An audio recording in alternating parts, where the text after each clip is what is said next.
Buenos dias mga kasangkayan, maligayang pagbabalik sa aking munting channel. Panibagong araw, panibagong kwento na naman na pwedeng walang kabuluhan, puro kwentong kalukuhan pang good vibes lang. Pero bago yan, pagkatapos muna ng isang maiksing intro. Ang susunod na programa ay rated SPG. Sus Puryagaba.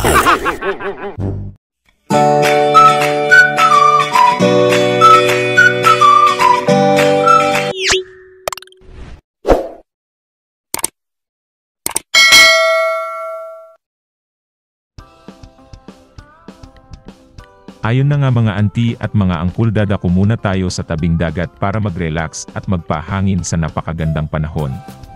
Pagkalipas ng bagong taon. Anyway, kamusta naman ang inyong bagong taon? May nabago ba?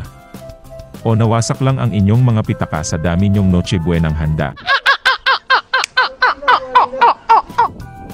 Sa mga OFW na may inaanak sa Pinas, nahulugan na ba ang mga GCash nila? Ninong at ninang, huwag kang pumalya, baka mag-trending ka sa social media yung pagod kaya na nating ipahinga, pero yung kahihiyaan, baka ang stress di makaya. Oh no! Pakiwari ko, ubos na ang bonus at 13-month pay mo. Pagkalipas ng lahat ng saya na naranasan mo, sa huli ma-realize mo na taon at kalendaryo lang talaga ang nabago.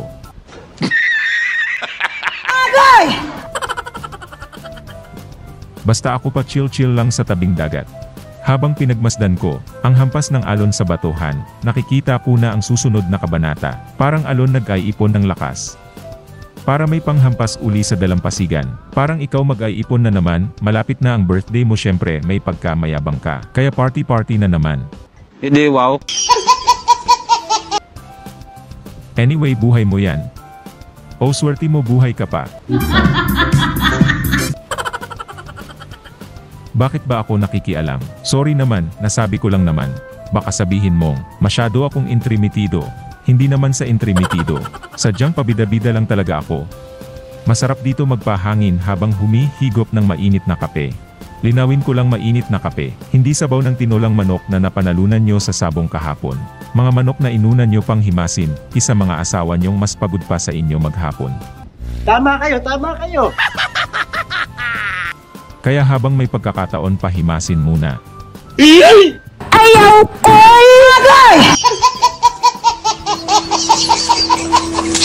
ST, isama muna, epasyal mo sila, wag munang hintayin epasyal pa ng iba. Anyway, balak ko nang umuwi, medyo nakaramdam na ako ng lamig. Hindi naman sa nilalamig ako, kailangan ko na ng kahag na iba. Okay. Kaya ko naman bumili ng jacket para lang di makasira ng buhay ng iba. Ano sasabi niya? Ano daw? Char lang, hugot yun. Huwag kang pala desisyon, pangit mo ka banding. Pero tika lang, bago ako lumarga.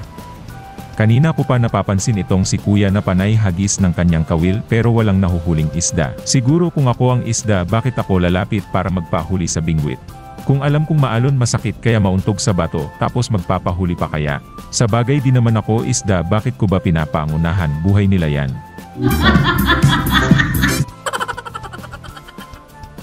Will, mga auntie at mga angkul, wag nyo masyadong seryosuhin ang mga nasabi ko. Lahat yan ay gawa-gawa lamang ng taong walang magawa sa buhay. Kung ikaw naman ay napangiti sa kwentong ito, congratulations, may nag-aantay na forever na magpapangiti sa'yo. Sana all. Di ko lang alam kung kailan darating, di naman kasi ako manghuhula, okay? Buot sa imo.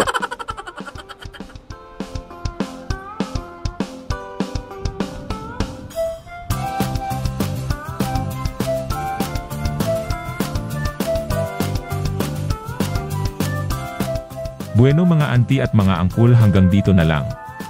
Pero kung interesado ka sa mga ganitong content, pahingi naman ng isang like at please consider to subscribe my YouTube channel. Sa muli, maraming salamat sa nakaabot sa dulo ng aking video. Hanggat sa muli nating pag-ugnay. Gracias. Adios. Salam alaikum.